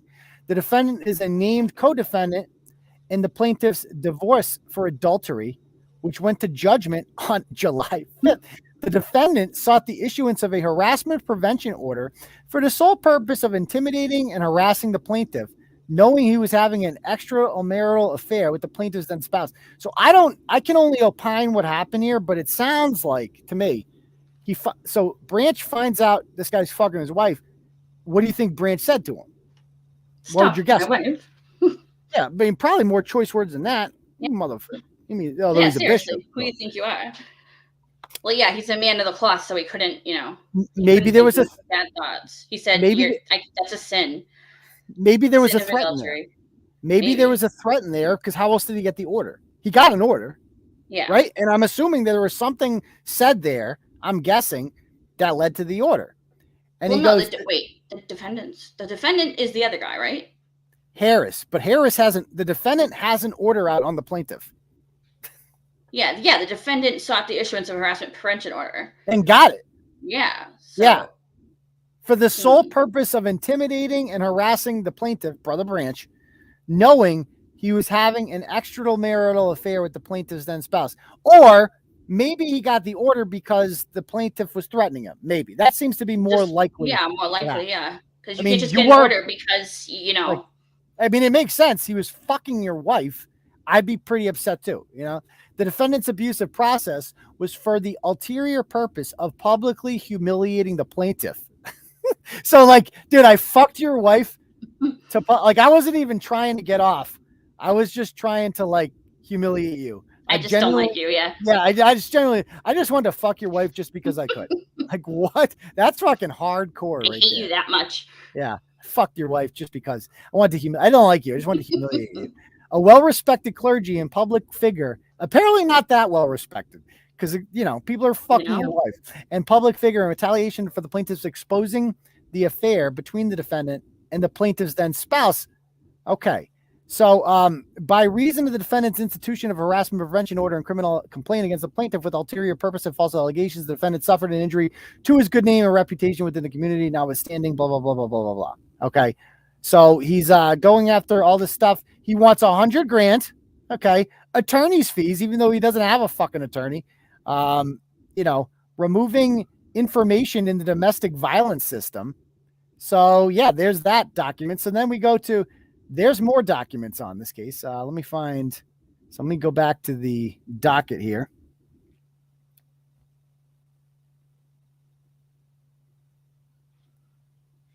And let me get a drink real quick. You're in charge. Be right back. Hold on. Okay. Well, send me that stuff then, jerk. I can barely read this stuff, guys, so I'm trying to. Nothing interesting really here.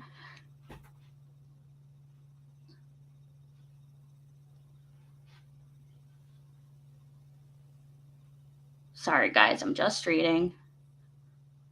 It's just stuff about asking for it to be dismissed. And there's a sentence that says, Plaintiff Anthony Michael Branch's motion for enlargement of time for service of process Enlargement? I don't know what that means. That's I don't know what that means, but it sounds kind of kinky. So that's the only Yes, thing I it read. does. Yeah. I don't know what that is. Maybe if Brother Branch was enlarged in the first place, we wouldn't be in this situation to begin with. You know? Exactly. Let me see what else we got here. I got more I'm clicking on all these documents, by the way. There's all these documents there. Let's see the next. David says she preferred a tree trunk to the branch. David's a witty motherfucker. Even this late, yeah, he came through. Yeah, here's judgment. We found the judgment. Let me share the judgment on this one. So who do you think won this? Do you think Brother Branch won? I feel like no, but he probably did, right? Judgment. This matter came before the court, presiding upon the motion of the defendant Antonio Harris to dismiss the plaintiff's complaint, allowing said motion. Therefore, it is ordered and adjudged as follows. The defendant, Antonio Harris's motion to dismiss the plaintiff's complaint is allowed, and the plaintiff's complaint shall be dismissed with prejudice. So he did get this case dismissed. My guy, tree trunk Antonio Harris, with his big old swinging dick at the Holiday Inn Express, basically he took I mean, dude, that's extra humiliation. First he fucked your wife and then he beat you in court. Not a good look, my guy. So he files all these motions to like reconsider. Let's see, motion for reconsideration and supporting affidavit, endorsement for the motion of reconsideration, blah, blah, blah. I mean, the following was, oh my God, this is all this guy does. It's just like he keeps going. Or notice of appeal filed. So he appeals it. Look at all these court dates and all this bullshit. The court denies without prejudice complaints request number 2, insofar as it seeks the court to waive fees and costs for transcript. The plaintiff to file for a motion seeking. So basically the guy tries to get a waiver. Oh, let me see this. I got to show you this. All right, hold on. I mean, this cheap motherfucker can't pay for anything. He there's court fees that go along with all this shit. This guy just constantly files motions to like not have to pay them because he's indignant. He's unemployed. Notice is hereby given. The above named plaintiff hereby appeals the appeals court for the allowance of the defendant's motion to dismiss. The plaintiff further requests that the court provide him with a copy of the CD or tape of the proceedings in the above captioned action, because that would cost money to get that, including approval for any transcriptions to perfect his appeal. This notice is accompanied for a request for paver to basically not pay for these things. And that motion, I believe, was denied by the judge in this case, who is just simply not playing, any of this stuff. Not having it. Yeah, not having it. So, judgment on defendants Antonio Harris motion to dismiss against plaintiff is ordered and adjudged. So this was in October of 2021. He's still bringing my guy to court here. Big dick Antonio is tree trunk Antonio. I gotta meet Antonio here. The following was generated. Another notice to appear. Oh, great. Notice sent to Anthony Michael Branch. Oh, great. So another notice to appear. I don't even know what that's for. And he even had court on Valentine's Day. Memorandum in order. So the endorsement, let's see. A decision on defendant's motion to dismiss the plaintiff's appeal for failure to comply with time standards. For the reasons stated above, it is hereby ordered that the defendant's motion to dismiss the plaintiff's appeal for failure to comply with the standards is denied. I don't even know what that means. So He's probably saying it had been so long since he filed the initial complaint that like now he was out of like whatever that time was. So he lost. And they said no because it was like COVID delays and stuff probably. Okay, yeah. So here's I got the whole. I'll show you this last one.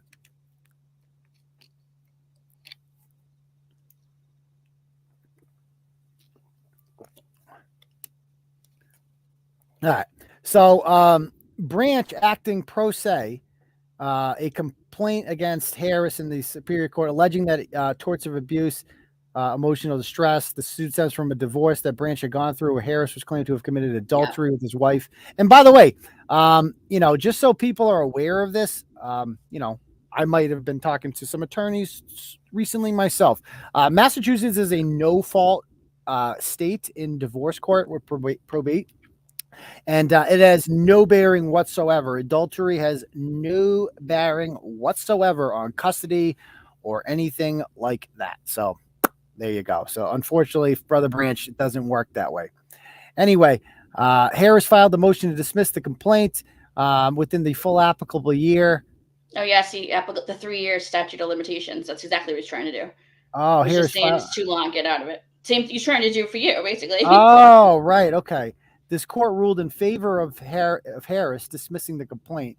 Branch filed a notice of appeal, endorsed the appeal with the court will docket the notice of appeal. The court denies without prejudice his request number 2, insofar as it seeks the court to waive fees for the transcripts.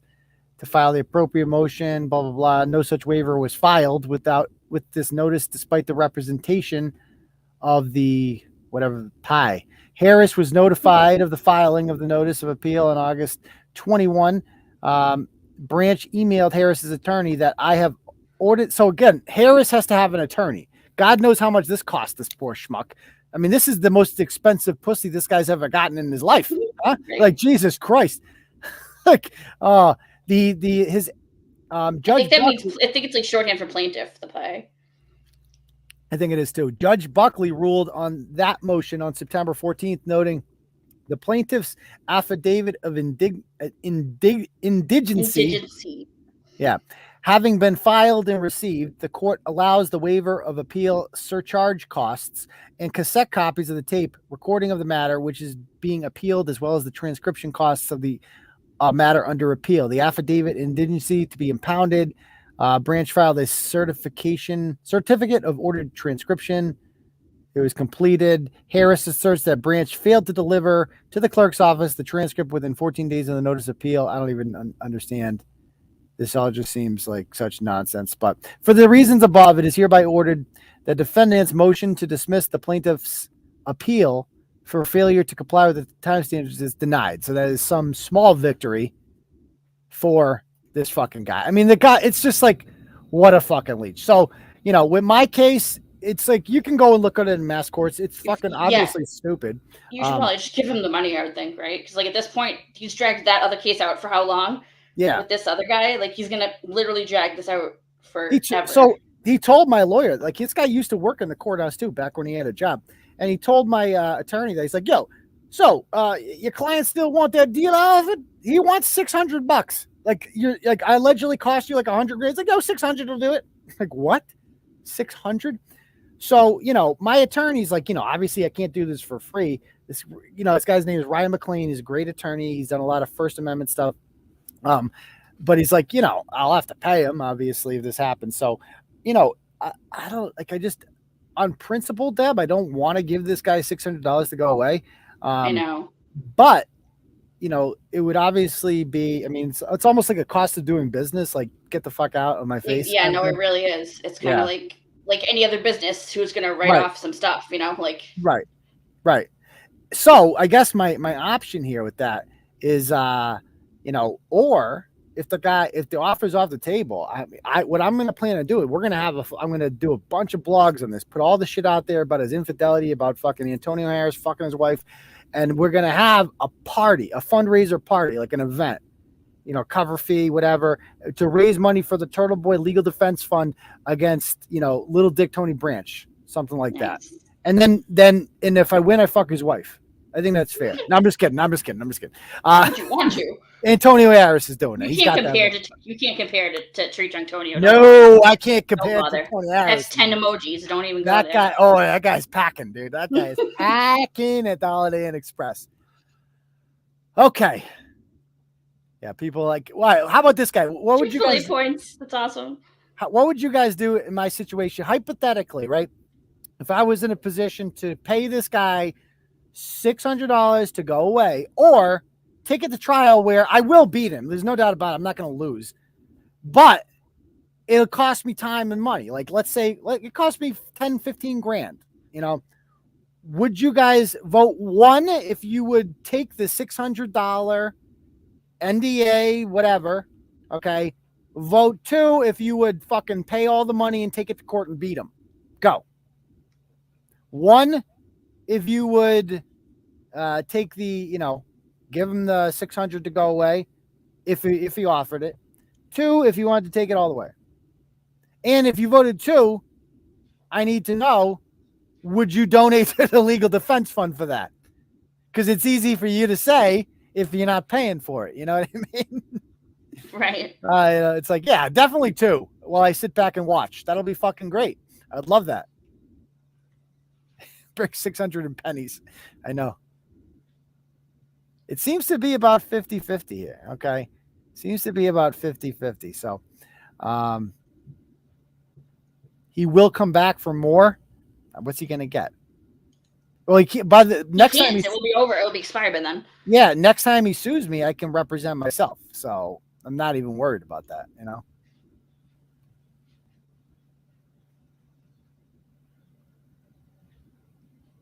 I mean, it's not a loss if you gave the, if it's dismissed, like it's like 600. Would you consider that a loss, Deb?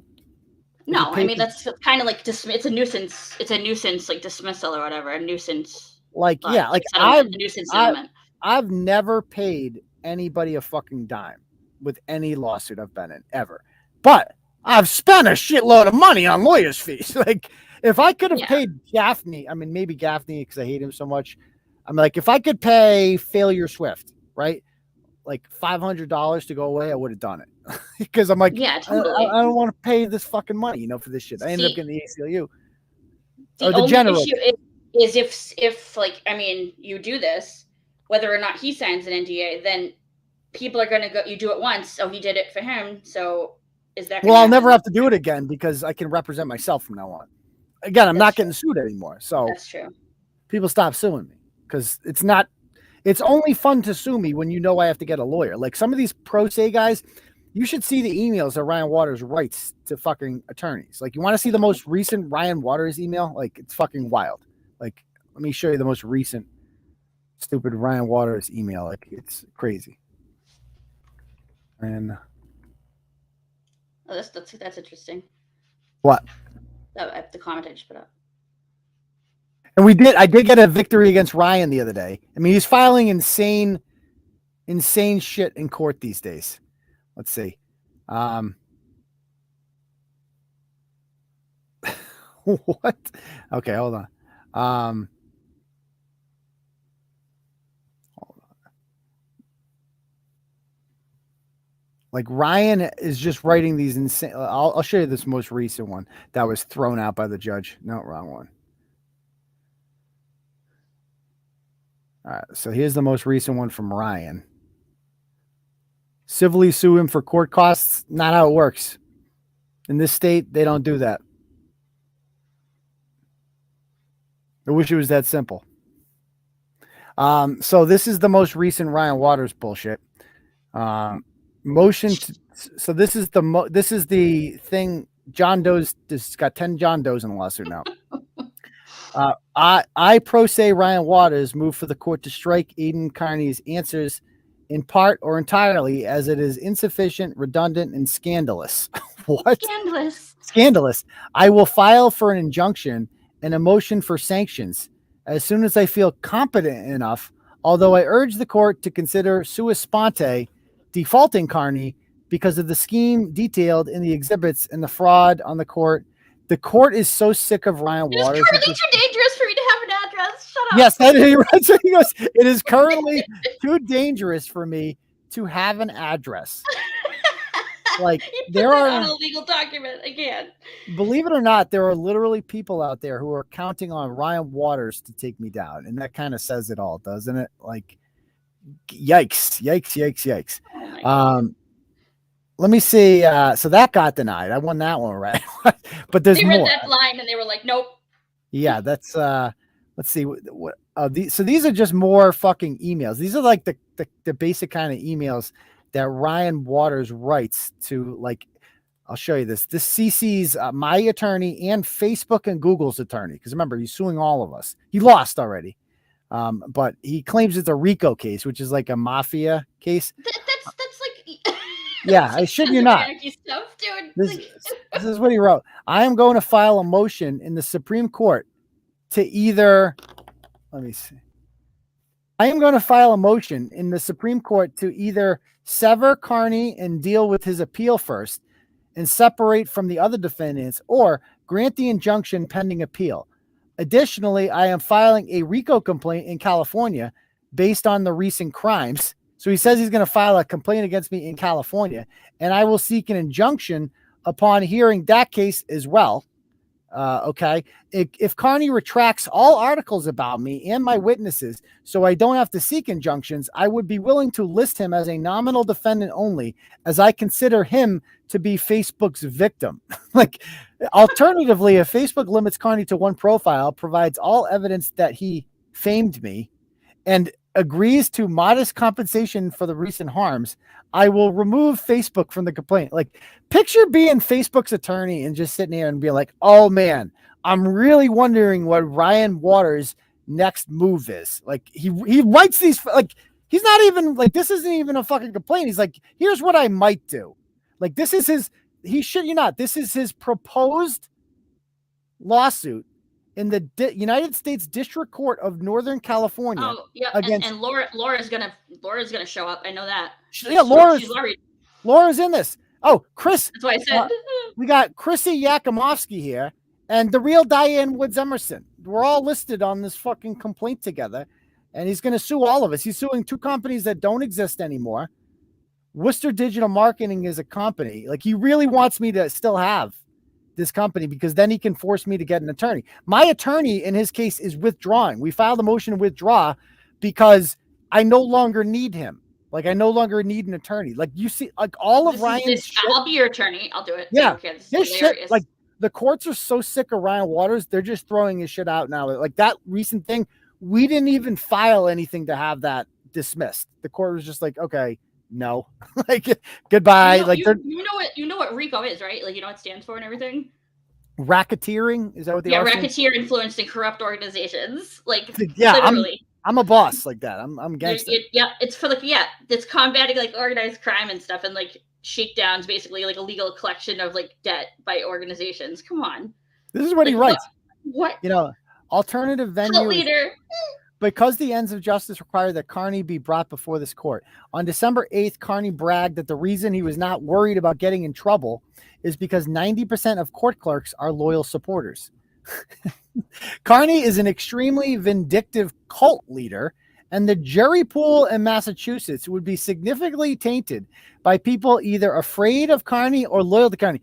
Bro, I'm like the most gangsta-ass motherfucker in Massachusetts. Like, you can't even have a trial in Massachusetts with me because, according to Ryan, you can't even fool the jury pool. Like, this is an actual fucking document.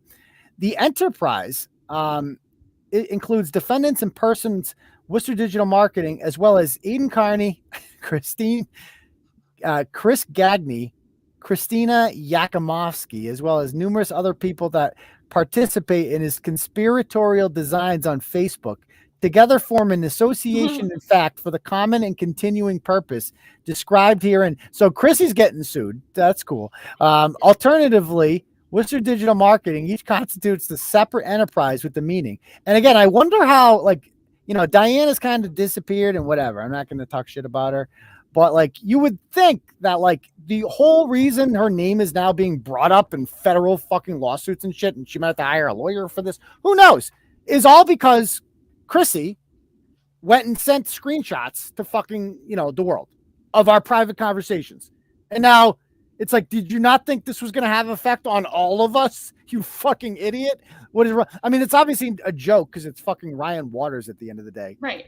But like I mean, what I don't understand is why Diane would even want to be associated. Like, this is what this woman's dragging you into. Cool.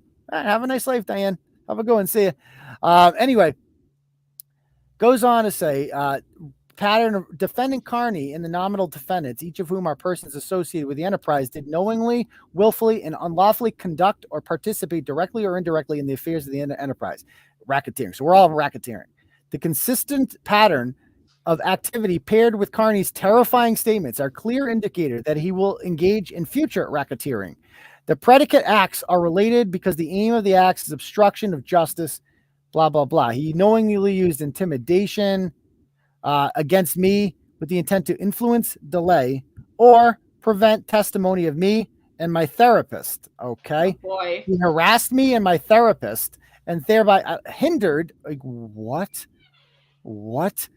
Kearney threatened to murder his dog. Like, what? Like, this is what? Yeah, like, his and or mine.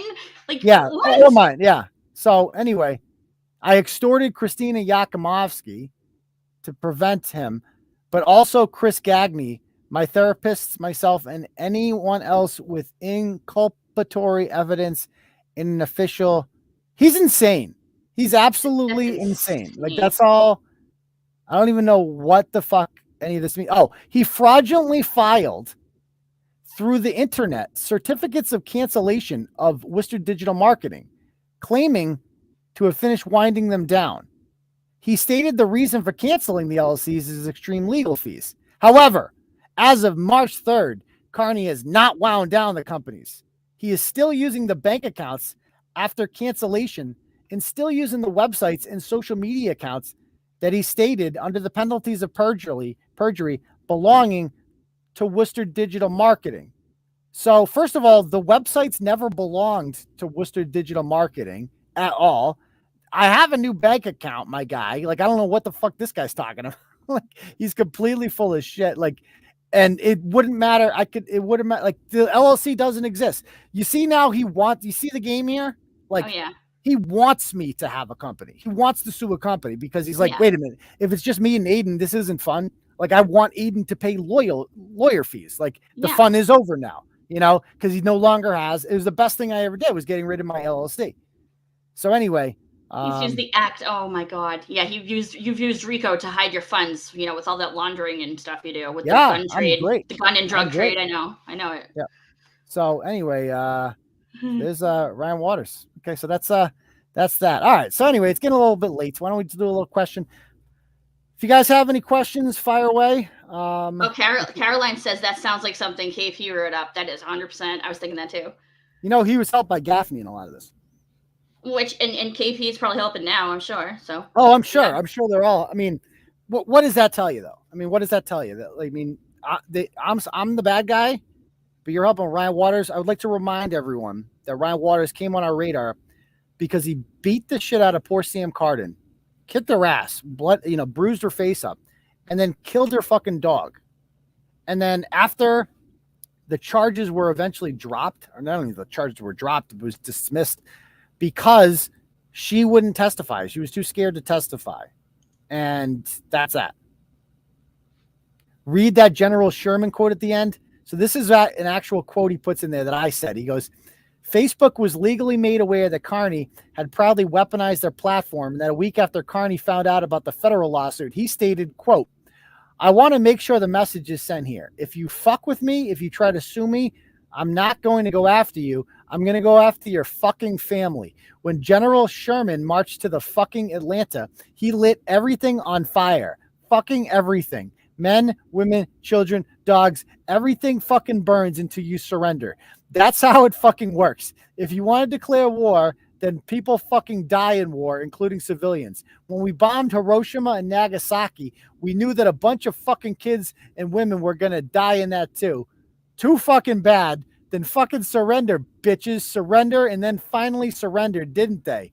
That's what you got to do. Unfortunately, there's collateral damage. So he quoted me. I guess I said that one time. I don't remember saying that, but it sounds like something I might say. I don't know. No, probably. If you got wound up, yeah, you were riled and you just lost your mind. I can see that. I'm burning shit. We're going General. It was one of those nights you were red screaming. Yep, I can see it happening. Yeah. He joined Turtle Club for $20, and I kicked him out. So I saw he signed up. This motherfucker signed up for Turtle Club. I kicked him out. And he's like, no. And they're trying to be like, oh, we're going to get the Attorney General after him for this. For $20. For $20. First of all, I would like to point out, if you buy tickets to something, if you buy tickets to go into a fucking concert, right? They can kick you out for whatever the fucking reason they want. Yep. And they don't have to give you a reason why. You don't get to see the whole concert. The right to refuse service. Ryan Waters, you're not welcome in Turtle Club. Ever. Yeah, you don't have a right not to welcome in there. If you sign up, I'm kicking you out. It's a fucking club. It's a distinguished club. You're not allowed in it, okay? Get the fuck out of my club, asshole. You can't come in the club. It's not for homeless people. No homeless allowed. See ya. Right. People who have an actual address that's not scared. People who have to beg Amanda Sawyer for Chinese food, they don't get to come in. Okay. See you later, pal. Yeah, he did sign up for Turtleboy. I swear to God, that actually happened. So, and that's one of the things. I mean, it's just so pathetic. These latest attempts to stop. I mean, I'm not even swayed by it because it's just like it's a fucking joke. It's an absolute. The desperation is like palpable, dude. Like they're at their. I feel like it's like a last legs thing. You know, it's getting really desperate. And it's flattering that I'm flattered that people have much time to think about me. I mean, I don't think about you. I don't care who you are because you're nothing to me. So they're working together. Maybe that is a real. I mean, it's just no. That's hilarious. She's right. Like if there's any RICO case, like at all, if there's proof that people are conspiring in a group of over 3 to commit a crime, then that is really RICO. Yeah, he pays to have me all served for shit, and like he can afford Turtle Club, but he can't fucking get an attorney. You know what I mean? It's just like he's getting everything waived in court. Yeah, this is what. Yeah, like this, like that's what they're talking about. The private service. Like we're gonna contact the attorney general about this. Oh yeah, go for it. I'm sure Maura Healey will get right on that. Ryan Waters lost $20 from Turtle Club. Like what? This is what you believe? You guys are so fucking silly. It's beautiful. So yeah, I mean, I would argue that being what you think I need to shave? I gotta shave. No, that just made me laugh. Keep on. I didn't even notice it till he said something that made me laugh. Well, 5 o'clock shadow, yeah. But some people will say it's manly. Some people will say that. But yeah, anyway, it's just like I would argue that if you're, supporting and helping out a guy who beats up women and murders dogs, maybe you're not on the good team. Maybe just throwing that out there. Like maybe if you're rallying around people who, lost all their kids to the state, maybe you're not the good guy that you think you are. I mean, I'm a flawed person. I'm not gonna lie. I'm definitely I'm human, but at the end of the day, like I don't have anything like that on me. So it is. Nobody's perfect, but I mean, Yeah, it is what it is. So, anybody else have any questions they want to talk about? You are the company you keep, exactly. Like if you start noticing, you're like, wait a minute, I'm friends. So now I'm hanging out with Mike Gaffney, white supremacist state troopers who call people the fucking N-word, like literally call people the fucking N-word. Again, if you haven't heard this tape already, should I play it or should I not play it? No, I don't play that. Don't play it. Okay. No, we're done with them. Screw them. We've heard it. I agree. We've heard she's a waste of space, like disgusting. She doesn't deserve to be airtime. Right, exactly. So anyway, if you're hanging out with people who do stuff like that, you might want to reevaluate how you ended up there. That's all I'm saying. So anybody else have any questions? Exactly. Kate Poole. Even like Healy will take on this almost. I appreciate that. And Kate Poole, that's exactly what I am doing. Focusing on the content and the bullshit with Fade. Exactly. I mean, that's all I can do is just keep writing stories. It is what it is. Meanwhile, Suzanne's just been giving it to Gaffney. I love it. She's been going. I know, right? That's her like part-time job. Yeah, that's Suzanne's field. What does this one say? If you spend all this time in court, haven't you figured out by now that you're just not a loser? Coney, when? Okay, yeah. That's cool. You have relevance, bye. Yeah. See. So yeah. What does it say? Coney wah? I don't even know what that means. Coney wah. Yeah, that's cool. That was a nice choice. Yeah, because when assholes sue me, that's something I have control over. Yeah, right.